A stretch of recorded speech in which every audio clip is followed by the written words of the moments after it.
Poser la question de quelle Europe pour demain, c'est une question qui peut paraître assez étrange, même si tout le monde nous parle du monde d'après, après ce confinement, après cette pandémie. Et effectivement, quelle Europe voudrait-on? Et en fait, quand on pose cette question, on a souvent l'image d'une Europe qui patine, qui va de crise en crise, où les États se divisent, où les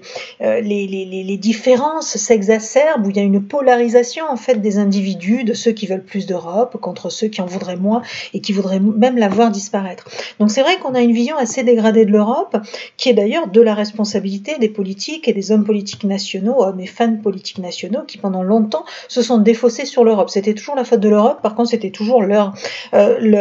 bonne volonté politique lorsqu'il se passait quelque chose de bien, y compris en Europe. Et j'aimerais bien qu'on rappelle de temps en temps ce qui a été construit. On se trouve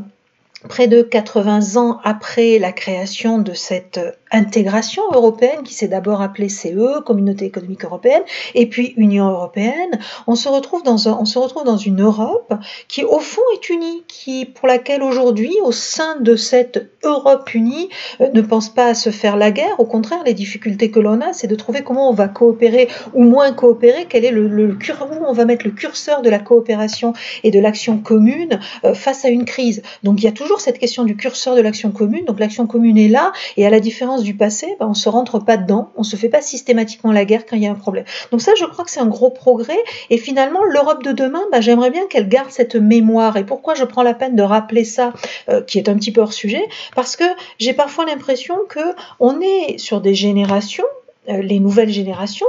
moi incluse d'ailleurs, qui n'ont pas connu cette période de division européenne, ces siècles, ces millénaires de division européenne, de guerre, de pauvreté, et que finalement on a oublié ce que nous avait apporté l'Europe. Et si je devais définir ce que devrait être l'Europe demain, eh bien c'est une Europe qui continue à se diviser, parce qu'on est en démocratie, parce qu'on ne peut pas être tous d'accord, mais qui accepte ces divisions, qui arrive à en parler, et qui arrive aussi à trouver la voie d'une intégration qui soit utile à tous. Utile à tous, ça veut dire quoi? Bien utile aux citoyens, aux consommateurs, à la lutte contre le changement climatique, qui soit capable d'afficher ses valeurs, de s'opposer aussi à l'émergence de deux grandes puissances qui veulent dicter leurs lois à tout le monde et à laquelle il faudrait se raccrocher. Voilà, je voudrais une Europe qui soit plus forte,